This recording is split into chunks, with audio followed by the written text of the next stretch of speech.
ادھورا نوالا لاہور کے ایک ہسپتال کے کنٹین میں ایک بوڑھا شخص بیٹھا تھا جس کے سامنے دال اور ایک روٹی رکھی تھی۔ وہ ہر نوالا توڑتا، اسے سالن میں بکوتا، لیکن منہ تک لے جانے سے پہلے ہی اس کے ہاتھ کانپتے اور وہ نوالا واپس پلیٹ میں رکھ دیتا۔ پاس بیٹھے ایک نوجوان سے رہا نہ گیا، اس نے قریب جا کر پوچھا، بابا جان، کیا میں آپ کو کھانا کھلا دوں؟ بوڑھے نے نم آنکھوں سے سر ہلایا۔ نوجوان نے ایک ایک نوالا کر کے اسے کھانا کھلایا۔ جب کھانا ختم ہوا تو بزرگ نے جیب سے ایک میلا سا رومال نکالا اور اپنی آنکھیں پونچھیں۔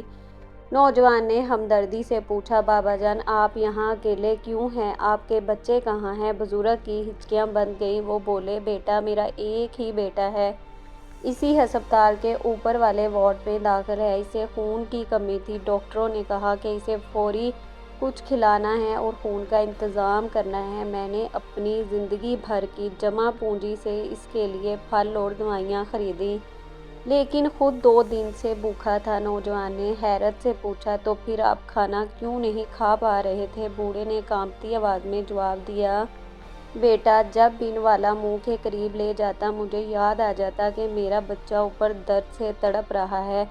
مجھ سے وہ نوالا نگلا نہیں جا رہا تھا، میں تو بس اس لیے زبردستی کھا رہا تھا تاکہ مجھ میں اتنی ہمت آ جائے کہ اسے سہارا دے کر وارڈ تک لے جا سکوں۔ وہ نوجوان ساکتا رہ گیا۔ اسے سمجھ آ گیا کہ اولاد چاہے کتنی ہی بڑی کیوں نہ ہو جائے، باپ کا کلیجہ اس کے دکھ پر تڑپتا ہے۔ دوستو، باپ کی محبت اس خاموش سمندر کی طرح ہے جس کی گہرائی کا اندازہ کوئی نہیں لگا سکتا۔ اگر آپ کو اپنے والد سے محبت ہے تو کمنٹ میں سلام ابو ضرور لکھیں۔ ویڈیو اچھی لگی تو چینل کو سبسکرائب، ویڈیو کو لائک اور اپنے پیارے دوستوں کے ساتھ شیئر ضرور کیجیے۔